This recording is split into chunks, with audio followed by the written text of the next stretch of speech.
Going on, ladies and gentlemen? Wendy the Web coming to you with another video for the world, or other words from the World Wide Web. Worlds from the World Wide Web. Oh my gosh! But yeah, bringing you another message today, guys. I like making these videos because if I get to teach it, then I learn it twice. And I'm glad that I can actually be in a position where I can also put future generations onto what were the methodologies and what were the ways of thinking, especially for me, knowing that one day I will be big, like really big. So yeah, there are things that I pick up on the journey that I learn about that I put on this channel for people just to consume in real time, or um, for people to consume in retrospect, or however you want to put it. But there's also, a few things that I need to constantly remind myself about and know how to navigate through. So in this video, I'm gonna be discussing and I hope I do a great job, cause hey man, it's not easy. Hope I do a great job actually, explaining and trying to keep it as simple as possible, because I know that I can ramble. I know that I can go and on about something that doesn't have anything to do with the video like I'm doing right now.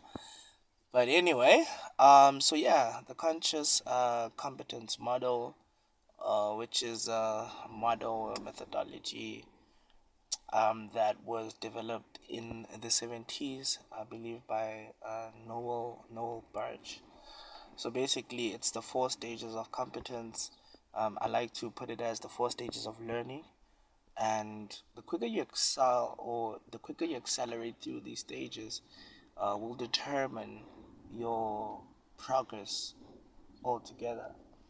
And this could apply in business, this could apply in trying to learn a new skill, trying to, you know, start something. Maybe you're starting to learn how to make beats, you're starting to learn how to create content, you starting a new job, you starting a new business, whatever it is.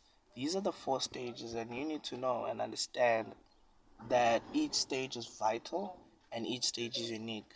And I will explain how each stage is vital and how each stage is unique. So, firstly, the first level that we always find ourselves in is unconsciously incompetent. So, basically, I don't know about this thing. I don't know if I'm great at it. I don't know anything about it. So let's take an example such as podcasting. Yeah, let's do podcasting. That would be interesting. So unconsciously incompetent. So I don't know that I can podcast. I don't know about podcasting.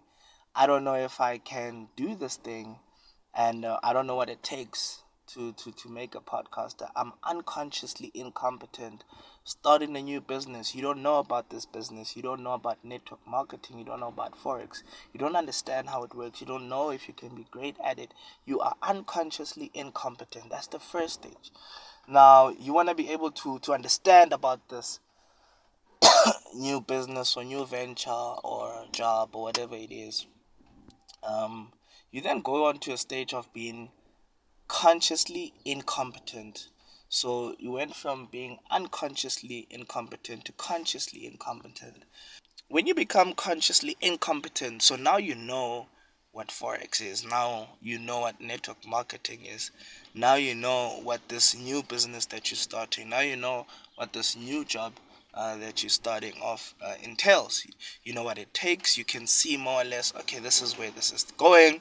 And this is, for me, the most vital point in this entire model, is that you have the stage where now more than ever you can be a sponge, you can be an open book, an open canvas, and you could just say, teach me how to do this business, teach me how to make beats. This is when some of us go to YouTube to learn how to podcast.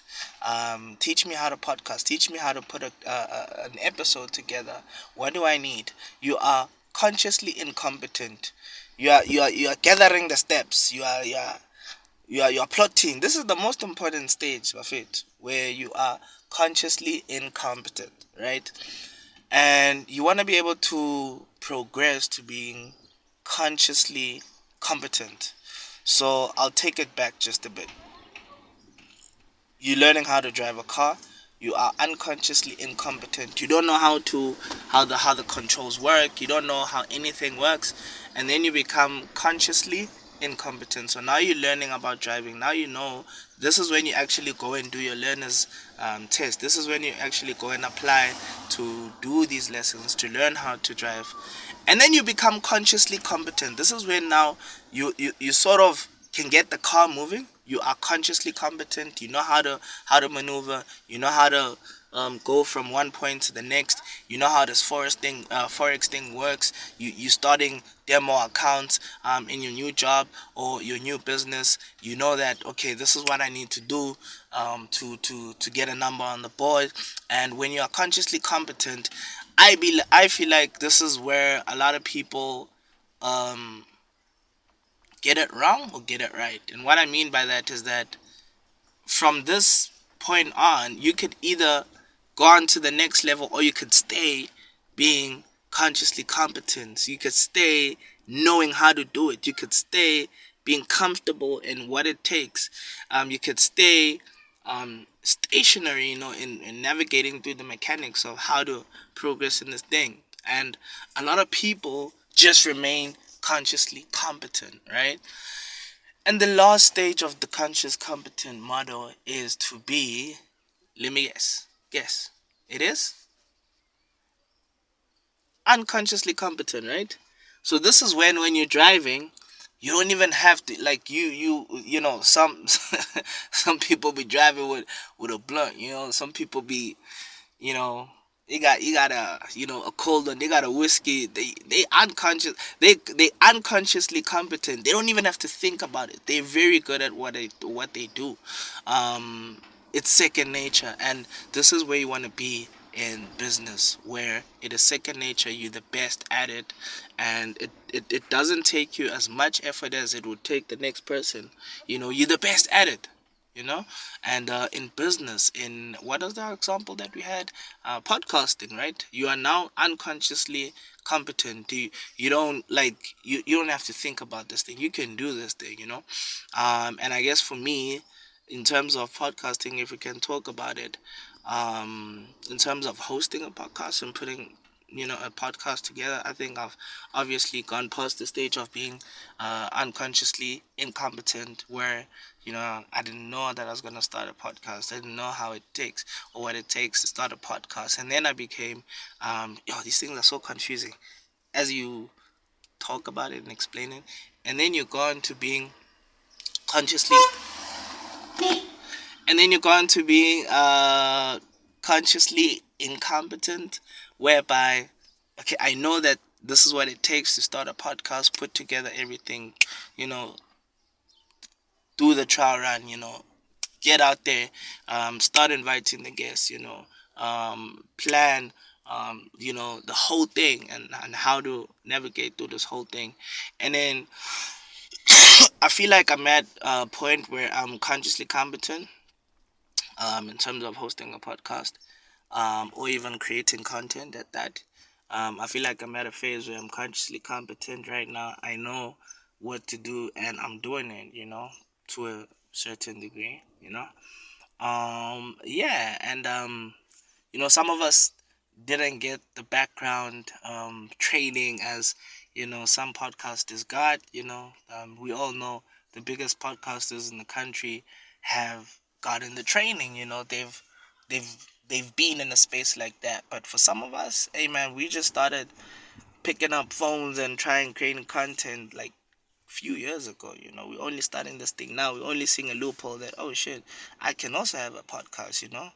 I can, I've got an idea of who to call up, the niche that I'm trying to put together, and yeah, let me go for it. That's exactly where I am. So I believe that I'm almost there though, almost close to the point where if you could come to me whenever, wherever, and say, slan a podcast now and I can do it right there, then I feel like, hence I'm saying I'm almost there. I'm almost there, but most of the time I'd have to, like, okay, I'd have to prepare, basically. I'm consciously competent. um so I feel like, yeah, that's what it is. And I hope you understood. I hope you get the gist of the four stages of uh the competence. See what I'm saying? It's so confusing. But the good thing is that if I get to teach it, I learn it twice.